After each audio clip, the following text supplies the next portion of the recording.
Hi guys, Ryu here with another bit for Blender, and this one's going to be for Boxcutter. It's going to be a quick tip for Boxcutter and hard ops. So just the quad sphere with machine tools, Ctrl 1 to apply subdivision, and then we're going to grab an end gun and we're going to just, slice it like this. And when I slice it, you will see that we're going to get these kind of funky distortions here. And when I'm going to add a bevel, this is going to disappear. However, what if you wanted to work without bevel? Let's say that you work on a really dense mesh and bevel is gonna just add to it, and eventually Blender is gonna start choking on bevels. So it's better to work with booleans, especially if you have a lot of booleans running, to work without bevels. And it's nice to see this mesh clean. Now applying weighted normals will not really do much. We'll flex this face here, but it will not really help with this problem. Applying sharp will do nothing really, because this boolean is still live, right? It's been cut in solid mode, so in edit mode you can see that the sphere is untouched.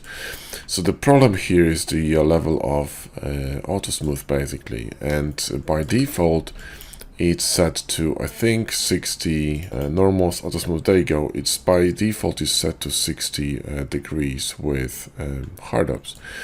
So now what we can do to fix this, right, is to press Q and then shift click on sharpen, which will allow you to change auto smooth on the fly. So you can go, you see, from this 60 value, you can see it here in the bottom, to something quite larger, or you can simply press buttons 1 to 3.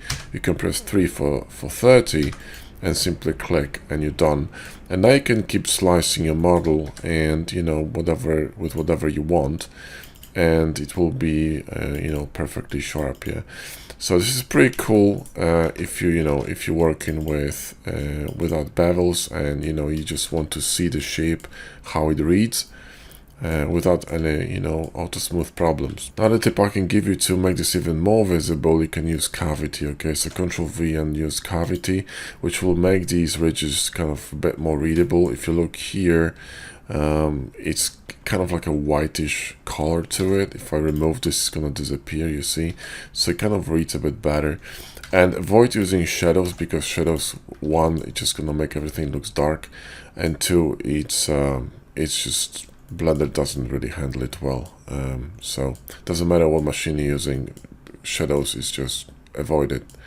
So anyway guys, that's it. Quick video from me today. I hope you enjoyed it. Give us a like and sub if you did. As usual, links to hard ops and Boxcutter in the video description, so grab them if you don't have them. Thanks for watching. Catch you next one.